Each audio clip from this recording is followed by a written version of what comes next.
Warning, the following video may contain spoilers for Smackdown Live. If you have not seen Smackdown Live, please turn away now. This is your final warning. I'm not kidding, guys.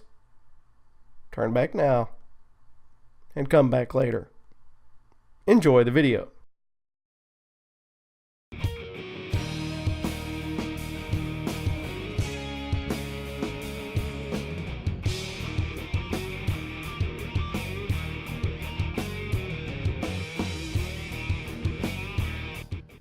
What's going on, everybody? My name is Brandon Duchair Craven, and welcome to another edition of my top 5 favorite moments from Smackdown Live. And like I said yesterday, if you're just now noticing, Duchair got a new shirt. Check it out. It's a brand new shirt. If you want to know more about it, I explained it yesterday in my top 5 moments from Monday Night Raw. So without further ado, let's get to this week's top 5 moments from Smackdown Live. This time it is for 8/9/2016, August 9th, 2016. Let's go. Number 5 this week, the Heath Slater storyline. I don't know why this storyline is interesting to me so much, but the people are really getting behind it. And honestly, WWE's really seemed to push the guy, and it's long overdue. He's a good worker. And I'm still trying to figure out from last night, is it 2 kids or 4 kids? I don't know. Number 4 this week, Randy Orton versus Alberto Del Rio. Good match between the two. Didn't really get to see all the match. I kind of saw it in spots. But it was a good match overall. Not enough to be higher than number 4 this week, though. But I am still interested to see what happens between Brock Lesnar and Randy Orton. Personally, I know I'm just a review guy, but personally, I've been a fan of WWE for years. And I don't want to see Randy Orton come back after 9 months and lose to Brock Lesnar. I mean, that would just defeat the purpose of him coming back and him being built up again. It would just defeat that purpose. Number 3 this week, the debut of the NXT Women's Division. Not all of them had a great debut. Not all of them had a debut. I'll get more into that in my pros and cons. You can probably figure out what my con's going to be this week. Anyways, Carmella and Alexa Bliss both had great debuts this week. Carmella won by submission against Natalya, and Alexa Bliss won, though controversially, against Becky Lynch. Still, I mean, that was a good match. Somebody had to ruin it. Like I said, I'll get to that in my pros and cons this week. Just stand by for that. Number 2 this week, the main event match between Dolph Ziggler with Dean Ambrose as his tag team partner and the Wyatts, Bray Wyatt and Eric Rowan. Good match. You know, it wasn't really anything to write home about. The story progression, though, was really good. That seems to be one of the plot lines for WWE this week is story progression. On Raw, the matches were not very long, but the story progression was really good for each match. Same thing here. The matches were good, you know, even with American Alpha, who didn't make the they were an honorable mention this week. I'll get to that in a little bit. But even that, you know, they said last week they were the top tag team on SmackDown, and everybody coming out, and it ended with a big brawl. That was really good. But the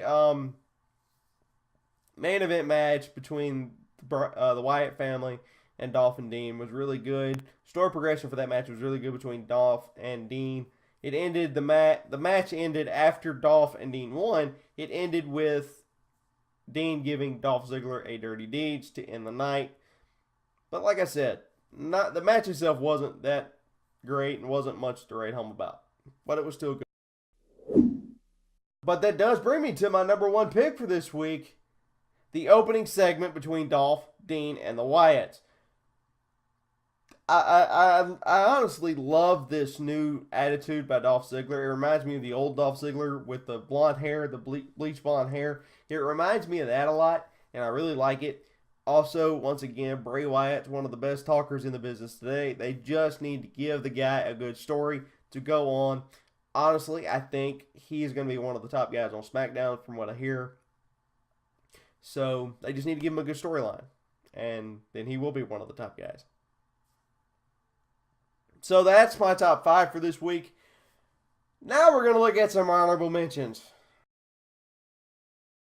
My first honorable mention this week is American Alpha, their match against the two jobbers. I don't even remember their names.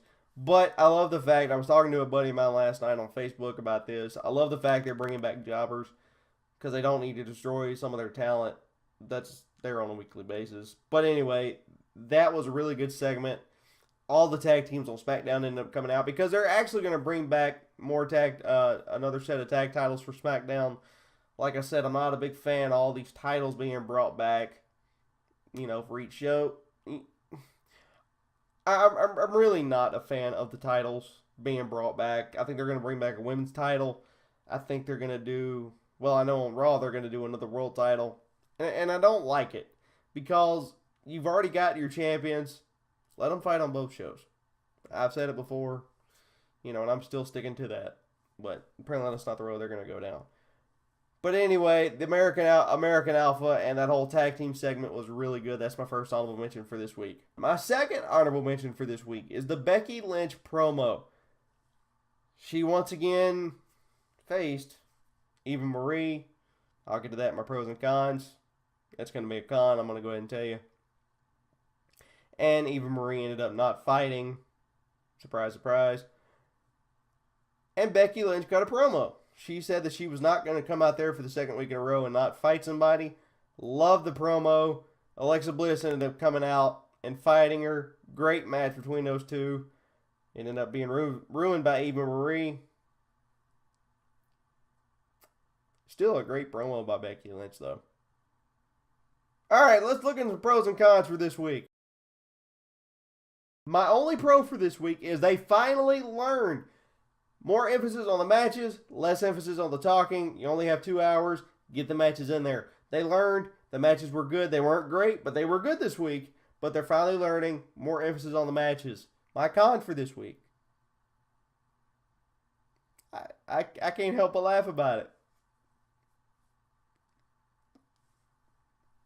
Doesn't even need to be said. I'm going to say it anyway. Eva Marie.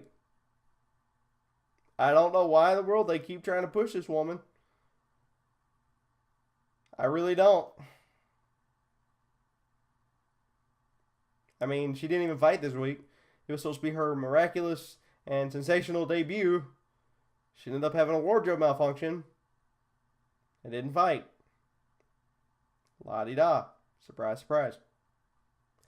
Last week, and I'm going to bring back, for this week only, I may bring it back next week if they keep pushing this woman. I don't know. But for this week, I'm going to bring back my hashtag of the week. Last week, apparently, after Eva Marie had her injury, hashtag pray for Eva trended on Twitter. Or on social media. This week, I'm going to make a new one. And I want it to trend like a wildfire. Hashtag release Eva. That's all there is to it, folks. Hashtag release Eva. This woman, and honestly, on her little graphic over here on the side where they had all the stats and stuff, she's been in the WWE almost 4 years, and her biggest highlight was the 2013 Diva Search winner. Or competition. I don't even know if she won. I mean, she's been in the WWE almost 4 years. Bounced from roster to roster, from Maine to NXT to back to Maine, and she's done nothing. That should say that should speak volumes right there. Is that she's done absolutely nothing in 4 years that she's been in WWE. She can't wrestle. She can't talk. They actually let her cut a promo this week. It was atrocious. It was hard to watch. She can't do anything. All she's there is for looks. And like I said last week, and I will continue to harp on this every single week,